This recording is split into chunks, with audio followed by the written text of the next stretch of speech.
오늘부터 예레미야 애가 보도록 하겠습니다. 예레미야 애가 1장 1절로 11절까지 말씀 같이 읽습니다. 시작. 슬프다 이 성이여, 전에는 사람들이 많더니 이제는 어찌 그리 적막하게 앉았는고. 전에는 열국 중에 크던 자가 이제는 과부같이 되었고, 전에는 열방 중에 공주였던 자가 이제는 강제 노동을 하는 자가 되었도다. 밤에는 슬피우니 눈물이 뺨에 흐름이요, 사랑하던 자들 중에 그에게 위로하는 자가 없고, 친구들도 다 배반하여 원수들이 되었도다. 유다는 환난과 많은 고난 가운데 사로잡혀 갔도다. 그가 열국 가운데 거주하면서 쉴 곳을 얻지 못하며 그를 핍박하는 모든 자들이 궁지에서 그를 뒤따라 잡았도다. 시온의 도로들이 슬퍼하며 절기를 지키려 나아가는 사람이 없음이로다. 모든 성문들이 적막하며 제사장들이 탄식하며 처녀들이 근심하며 시온도 곤고를 받았도다. 그의 대적들이 머리가 되고 그의 원수들이 형통함은 그의 죄가 많음으로 여호와께서 그를 곤고하게 하셨음이라. 어린 자녀들이 대적에게 사로잡혔도다. 딸 시온의 모든 영광이 떠나가며 그의 지도자들은 꼴을 짰지 못한 사슴들처럼 뒤쫓는 자 앞에서 힘없이 달아났도다. 예루살렘이 환난과 유리하는 고통을 당하는 날에 옛날의 모든 즐거움을 기억하였으며 그의 백성이 대적의 손에 넘어졌으나 그를 돕는 자가 없었고 대적들은 그의 멸망을 비웃는도다. 예루살렘이 크게 범죄함으로 조속거리가 되었으니 전에 그에게 영광을 돌리던 모든 사람이 그의 벗었음을 보고 업신여기며 그는 탄식하며 물러가는도다. 그의 더러운 것이 그의 옷깃에 묻어 있으나 그의 나중을 생각하지 아니하며 그러므로 놀랍도록 낮아져도 그를 위로할 자가 없도다. 여호와여, 원수가 스스로 큰 체하오니 나의 환난을 감찰하소서. 대적이 손을 펴서 그의 모든 보물들을 빼앗았나이다.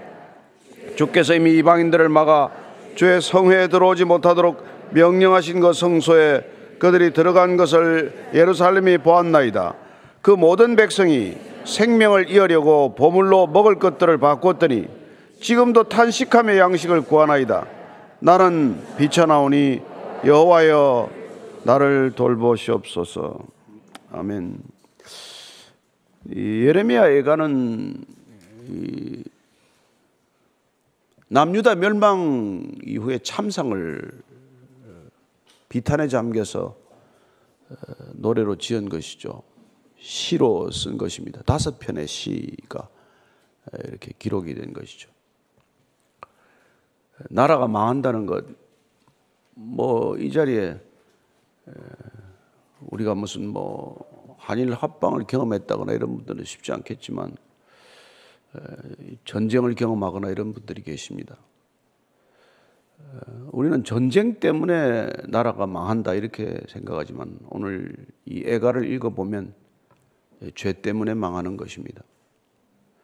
따라서 오늘 전쟁으로 황폐해졌다라는 큰 주제를 발견하기 전에 죄가 한 개인과 한 민족의 삶을 얼마나 피폐하게 하고 병들게 하고 죽음으로 몰아가는지, 거기에 대한 통찰을 읽게 되기를 바랍니다. 그렇지 않으면 남유다가 무슨 2500년 전에 멸망했다, 그게 우리하고 무슨 상관이 있겠어요. 그러나 죄악이 한 나라를 멸망할 만큼, 멸망시킬 만큼 그게 위력적이라는 것을 우리가 안다면 그 죄가 한 인간을 파괴시키는 것은 얼마나 쉽겠습니까?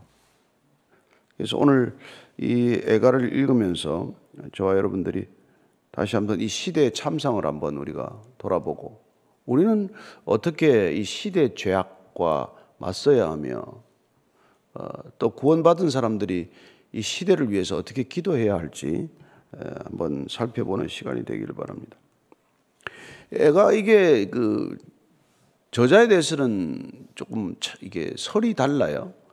이름을 굳이 예레미야 애가라고 붙였는데 원래 책 이름에는 예레미야는 없습니다. 그냥 에카라고 해서 슬프다라고 하는 첫 단어를 가지고 쓰거나 또 비탄에 잠긴 시기 때문에 애가일 뿐인데 이게 이제 예레미야가 저작한 걸로 보면은 예레미야서 뒤에다가 이걸 붙여서 예레미야 애가라고 붙였지만 원래 히브리어 성경에는 이게 성문서 시가서 쪽으로 가 있어서 예레미야와 그렇게 큰 관련을 두지 않을 수도 있어요. 내용은 보면 쓴 것 같기도 하고 또 예레미야가 안 쓴 것 같기도 하고 그런 내용들이 중복이 됩니다. 그러나 단 한 가지 분명한 것은 남유다가 BC 586년에 멸망하게 되는데 그 임시에 멸망을 목격하고 쓴 것으로 추정할 수가 있죠. 자, 1절 먼저 한번 읽습니다. 시작. 슬프다 이 성이여 전에는 사람들이 많더니 이제는 어찌 그리 적막하게 앉았는고 전에는 열국 중에 크던 자가 이제는 과부같이 되었고 전에는 열방 중에 공주였던 자가 이제는 강제노동을 하는 자가 되었도다. 시기 때문에 원문을 보면은 이게 운율에 맞춰서 썼다는 것을 알 수 있습니다. 이걸 다른 언어로 번역을 하면은 그 시가 가지고 있는 독특한 형체나 문체나 그 맛깔은 사라지고 말죠.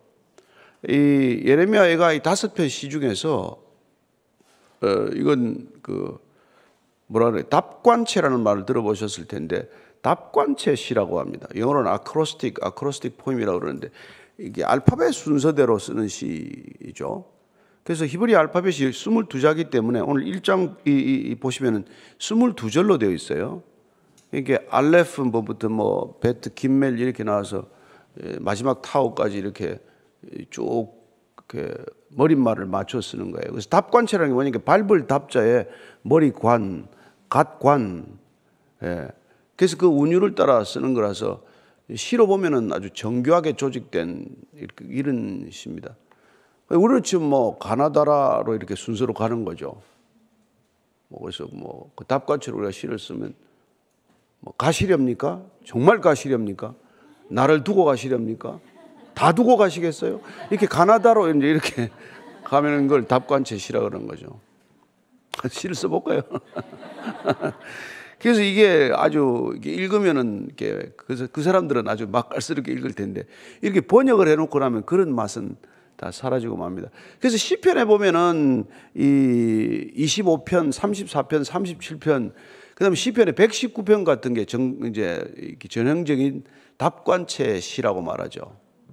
그래서 시편 119편은 몇 절인지 아시죠? 176절입니다. 그는 22자 알파벳을 갖다가 한 자마다 8절씩을 써가지고 8절씩을 해서 그걸 22자를 다 앞세워서 176절을 쓴 거예요. 대단하죠? 그렇게 쓰기도 어렵지 않겠습니까, 사실? 그래서 예레미야 예가도 1장, 2장, 4장은 완전히 이제 이렇게 썼고 3장은 66절로 만들어서 그러면 22절 22개에다가 3절씩 해야 66절이 나오는 것이죠. 그렇게 아주 정교하게 쓴 시라는 것으로 염두에 두고 한번 읽어보면 좋겠어요.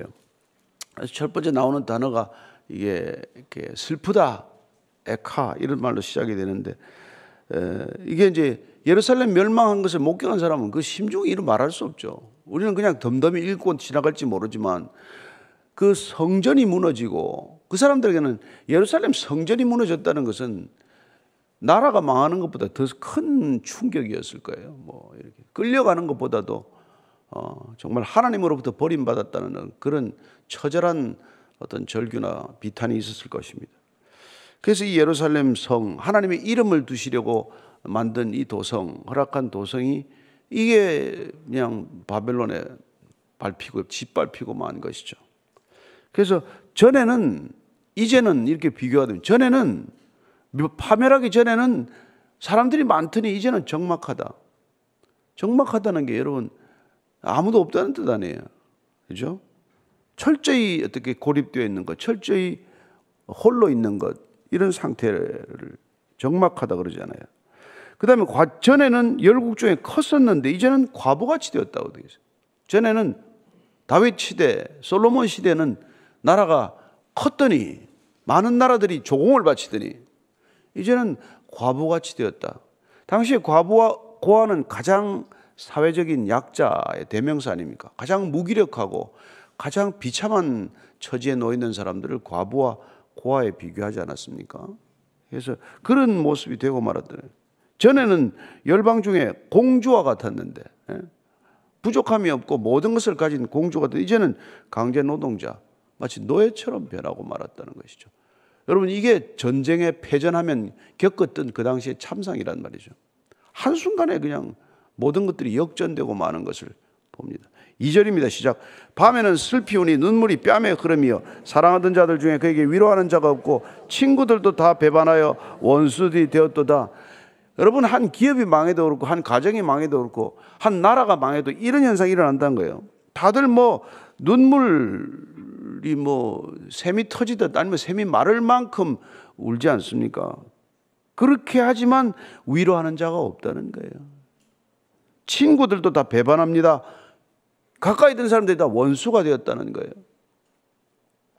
혹시 뭐 이런 비슷한 것이라도 경험해 본 적 있는지 모르겠어요. 여러분들이 어려움에 빠지거나 만약 여러분들이 무슨 감옥에라도 가보세요. 알았던 사실을 부끄러워하거나 알았던 걸 감추기 위해서 그냥 더 공격하는 사람도 있고 더 비난하는데 열을 올리는 사람도 있고 더 외면하고 더 등을 돌리고 그야말로 엊그제까지 가까웠던 친구가 원수처럼 변해버리는 것을 본단 말이에요. 그게 여러분들 이 세상의 모습이에요. 그래서 사람들이 힘을 안 놓치는 것이죠. 죽을 때까지 자식은 놓쳐도 돈은 안 놓치는 것이죠. 예. 뭐 누가 가까이 있어야죠. 이런 일이 일어난단 말이에요. 3절 4절입니다. 시작. 유다는 환난과 많은 고난 가운데 사로잡혀 갔도다. 그가 열국 가운데 거주하면서 쉴 곳을 얻지 못하며 그를 핍박하는 모든 자들이 궁지에서 그를 뒤따라 잡았도다.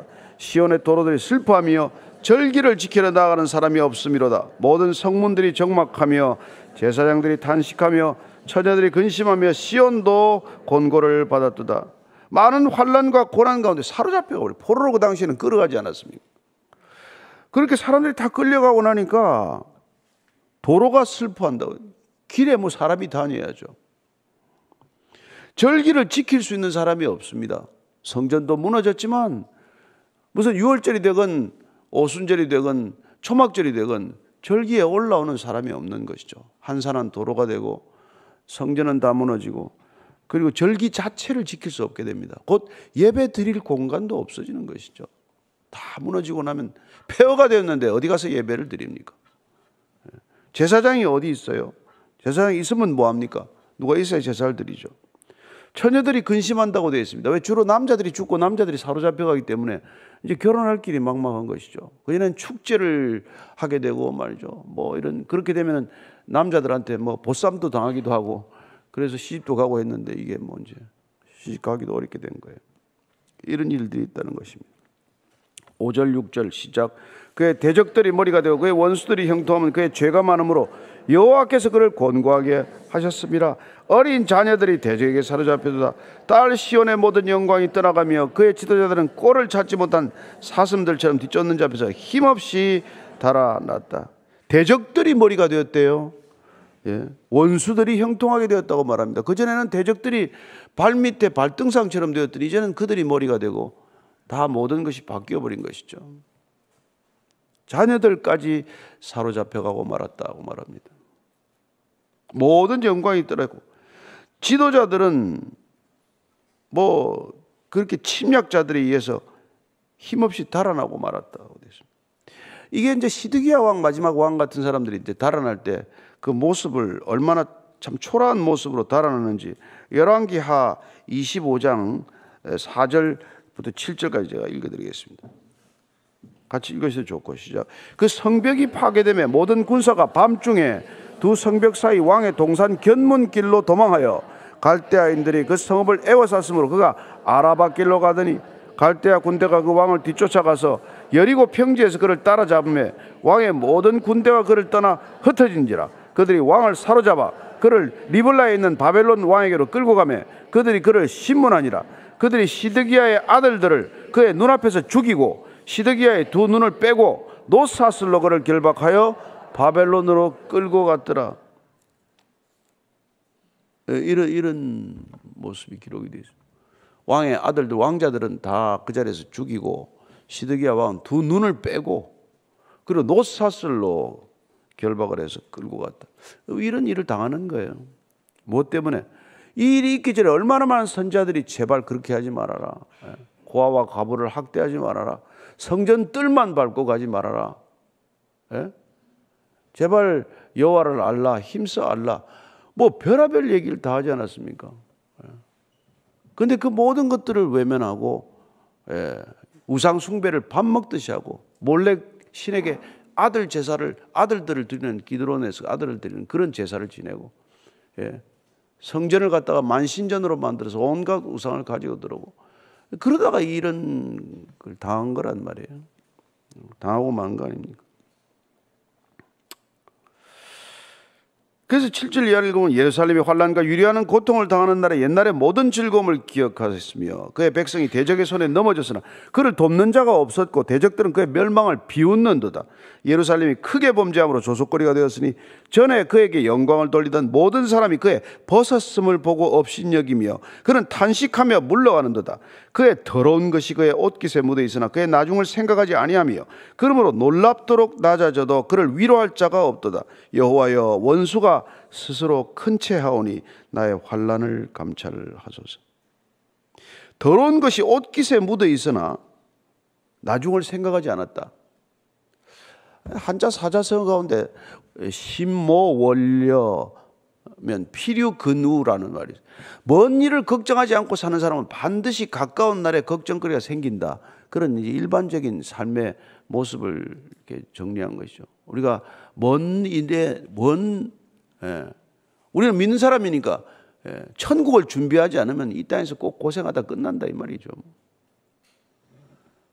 그래서 늘 하루살이처럼 살아가는 것. 내일 일은 난 몰라요. 이게 좋은 말이에요. 우리는 그렇게 살아요. 그러나 내일 일은 난 몰라라고 찬양은 할 수 있지만 내일 일에 대한 대비는 있어야 된단 말이죠. 그렇지 않습니까? 왜 우리가 연금은 왜 되고 왜 노후 준비는 왜 해요? 사후 준비만 하면 됐지. 근데 사후 준비를 하는 까닭도 노후 준비가 그게 포함되기 때문에 하는 거란 말이에요. 천국 준비를 하는 것도 천국 갈 때까지 살아가는 삶의 여정들이 가장 잘 사라지는 과정이기 때문에 천국을 삶을 예비하고 그 삶을 미리 살고자 맛보자 하는 거란 말이에요. 현실과 동떨어진 삶이 아니라는 것입니다. 우리는 이단들처럼 종말론자들처럼 다 갖다 버려라. 교주 앞에, 발 앞에. 그렇게 사는 존재는 아니란 말이에요. 우리는 여전히 자녀들도 양육하고 심지어 우리가 포로로 잡혀가도 그 땅에서 그들을 위하여 기도하고 살려고 하는 그런 말씀을 듣는 걸 보면은 우리가 어떻게 살아내야 할지에 대한 분명한 기준들이 뚜렷하죠. 성경은. 그래서 우리는 오늘 하루 걱정하는 것은 오늘의 걱정과 염려는 하지 말지만 대비는 하는 거예요. 우리가 걱정해서 대비하는 게 아니라 걱정하지 않고 염려하지 않지만 우리가 제가 월요일부터 주일 설교 준비 안 하면 누가 해줍니까? 또 주일 설교도 늘 묵상해야 되는 거고 또 아침 예배 설교도 또 종일 생각해야 되는 거고 그렇게 생각하지 않으면 아침에 이 자리에 올라오면 크게 근심하는 일이 생긴단 말이에요. 여러분들은 오늘 공쳤네. 이게 뭐야 헛소리만 하다 가네. 그럴 거 아니겠어요. 그래서 우리가 더러운 것이 옷깃에 묻어 있으면 이걸 털어야 된단 말이에요. 그걸 이거 나중을 생각하지 않고 그 옷 입고 다니다가 그냥 그 옷도 벗기는 일이 일어났다. 이렇게 지금 표현하고 있는 거죠. 나중에 벌거벗은 듯 살게 되는 수치를 겪게 된다. 그럼 아무도 그를 위로하지 않는다는 거예요. 참 안타깝습니다. 10절 11절입니다. 시작. 대적이 손을 펴서 그의 모든 보물들을 빼앗았나이다. 주께서 이미 이방인들을 막아 주의 성회에 들어오지 못하도록 명령하신 그 성소에 그들이 들어간 것을 예루살렘이 보았나이다. 그 모든 백성이 생명을 이으려고 보물로 먹을 것들을 바꾸었더니 지금도 탄식하여 양식을 구하나이다. 나는 비쳐나오니 여호와여 나를 돌보시옵소서. 참 지금 이 처참한 상황에서도 환난을 돌아봐 주십시오. 주님에게 이름을 뒤늦게 부르는 것이죠. 그렇습니다. 우리는 이 어려운 가운데서도 주의 긍휼을 구하는 자들이에요. 비탄에 빠질수록 우리는 주님의 이름을 부르고 주의 긍휼을 구하겠지만 그러나 이런 상황에 이르기 전에 돌이켰다면 어떨까요? 이런 것이 7번이라도 용서하는 주님께로 돌아갔다면 여기까지 오지는 않았겠죠. 그래서 우리는 정말 죄를 짓지 않는 사람들이 아니라 죄를 자각하는 사람들이고 죄를 멀리 가는 사람이 아니라 빨리 죄로부터 돌이키는 사람이어야 한다는 것입니다. 돌이키면 될 일을, 고백하면 될 일을 하나님께 일러서 그분께서 이렇게 수습하도록 좀 내어드리기만 해도 좀 나을 텐데, 끝까지 자기가 그걸 움켜쥐고 숨기고 있다가 일이 터지고야 마는 것이죠. 예레미야서 52장 6절에 보면 그때 상황을 이렇게 쓰고 있습니다. 4절부터 제가 읽어드릴게요. 시드기야 제9년 열째 달 열째 날에 바벨론 왕 느부갓네살이 그의 모든 군대를 거느리고 예루살렘을 치러 올라와서 그 성에 대하여 진을 치고 주의 토성을 쌓으며 그 성이 시드기야 왕 제11년까지 포위되었더라. 9년째, 시드기야 왕 9년 때 침략을 받아가지고 11년까지 포위되었으니까 어디 나라 꼴이 어떻게 됐어요? 다 굶어 죽을 판이죠. 그래서 52장 6절 이렇게 되어 있습니다. 그의 넷째 달 9일에 성중에 기근이 심하여 그 땅 백성의 양식이 떨어졌더라. 이제 아무것도 먹을 게 없는 거예요. 이렇게 먹을 게 없으니까 어떻게 되냐면 열왕기하 6장에 보면은 끔찍한 일이 벌어집니다. 열왕기하 6장 25절에서 제가 29절까지 같이 한번 읽어보십시다. 정말 이 어떤 일이 그때 그 당시에 식량이 떨어져서 이런 일이 일어났다는 거예요. 시작. 아람 사람이 사마리아를 애워싸므로 성중이 크게 줄여서 나귀 머리 하나에 은 80세겔이요 비둘기똥 4분의 1갑에 은 5세겔이라니 이스라엘 왕이 성 위로 지나갈 때 한 여인이 외쳐 이르되 나의 주 왕이여 도우소서. 왕이 이르되 여호와께서 너를 돕지 아니하시면 내가 무엇으로 너를 도우랴? 타작마당으로 말미암아 하겠느냐 포도주 틀로 말미암아 하겠느냐 하니라. 또 이르되 무슨 일이냐 하니 여인이 대답하되 이 여인이 내게 이르기를 내 아들을 내놓아라. 우리가 오늘 먹고 내일은 내 아들을 먹자 하며 우리가 드디어 내 아들을 삶아 먹었더니 이튿날에 내가 그 여인에게 이르되 내 아들을 내놓아라. 우리가 먹으리라 하니 그가 그의 아들을 숨겼나이다 하는지라. 이런 일들이 뭐 이렇게 전쟁 중에 일어나고 전쟁에서 이렇게 뭐 식량이 떨어지면 이런 일이 일어났다는, 자식들을 서로 삶아 먹기로 하고 이런 끔찍한 일들을 저질렀다는. 왜 성경은 이런 것들까지 기록하고 있을까요? 왜 이스라엘의 패망을 남의 일처럼 여기지 말라는 걸까요? 죄가 궁극적으로 가져오는 결과를 지금 기록한 거예요. 그 당시에 그냥 그 기쁨의 축제도 있고 모든 사람들이 즐거이 살았는데, 그 죄가 들어왔더니, 우리 안에 죄가 들어왔더니 기쁨과 평강이 사라졌다는 것입니다. 죄가 우리 안에 들어왔더니 능력이 사라졌다는 거예요. 하나님께서 우리를 지켜주시기 위하여 보호하시기 위해 성령을 보내주셨는데 성령마저 떠나버리고 나면 우리는 성령의 능력도 사라지고 만 것을 깨닫지도 못한 채 그런 일들을 겪는 것이죠. 그리고 또 뭐라고 했기 때문에 못되어 있습니다. 이게 다 모든 생명력을 잃어버리고 말아요. 모든 것들이 적막 강산처럼 변해버리고 뭐 상전벽해가 되어서 완전히 그냥 죽음이 지배하는 땅이 되고 마는 것이죠. 어쩌면 양식을 다시 심어도 나기 어려운 것이 되지 않습니까? 전쟁이 한번 휩쓸고 가면은 이런 끔찍한 참화 피해가 있다는 것이죠. 우리는 뭐 지금 뭐 전쟁이 있겠냐, 뭐 이 땅에 무슨 전쟁이 있겠냐 하고 살지 모르겠지만 하나님께서 보호하는 손길을 조금만 거두시더라도 이 땅은 한순간에 폐해가 되고 말겠죠. 얼마나 끔찍한 일이 있을지 어떻게 합니까? 따라서 우리가 각자가 죄로부터 돌이키는 일이 그토록 중요한 것이고 교회가 정결함과 거룩함을 지키는 것이 너무나 중요한 일이고 이 나라와 이 민족이 아무리 비탄에 빠지고 무슨 그런 그 도덕적으로 타락하고 부패할지라도 기도하는 저와 여러분들이 그 죄를 대신 사하기로 결단하고 중보자의 위치에 서 있으면 하나님과 그 타락한 세상 사이를 가로막아 서면 모세처럼 다윗처럼 가로막아 서면 하나님께서 긍휼을 베풀어 주실 줄로 믿습니다. 그게 이 꼴 우리가 안 보고 살자는 결심의 자리가 기도의 자리인 것이죠. 우리가 왜 오늘도 이 자리에 나와서 주일 예배 실컷 드렸는데 왜 또 아침에 또 나와서 또 우리가 이 말씀을 듣고 또 우리가 왜 또 기도의 자리에 앉겠어요? 우리가 기도하지 않으면 이 땅에 무슨 일이 있을지 모르니까 하나님께서 이를 불쌍히 여겨주시지 않고 긍휼을 베풀지 않으면 어떤 일이 일어날지 모르는 세상이니까 저희들이 정말 이 자리에서 굳게 두 손을 들고 하나님을 가로막아 서고 세상을 향하여 돌이키라고 그렇게 날마다 부르짖는 것이죠. 오늘도 이 자리가 저와 여러분들의 기도의 자리가 되기를 바라고 하나님께 전심을 다해서 주님 죄의 사함을 구하는 자리가 되기를 바라고, 이 나라 이 민족이 돌이켜 주의 길 따르는 민족 되기를 갈망하는 그런 기도의 자리가 시간이 되기를 축복합니다. 우리가 돈 좀 더 벌면 뭐합니까? 국민소득 좀 더 올라가면 뭐합니까? 수출 좀 더 늘어나면 뭐합니까?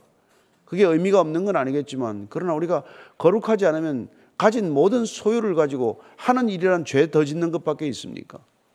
그러지 않도록 다시 이 백성들에게 정결함을 주소서. 아니, 그보다 먼저 이 시대 교회가 정결함을 회복하게 해 주소서. 아니, 각자 그리스도인들이 거룩함을 잃지 않게 하여 주옵소서. 한번 같이 기도하겠습니다. 하나님 아버지, 전에는 영화스럽던 곳이 이제는 폐허로 변하고 말았습니다. 그토록 한때 교회가 웅장하고 교회가 영광스럽더니 점점 교회가 쇠락하고 있습니다. 유럽의 교회들이 그렇고 미국의 교회들이 그렇고 이 땅의 교회들이 그렇습니다.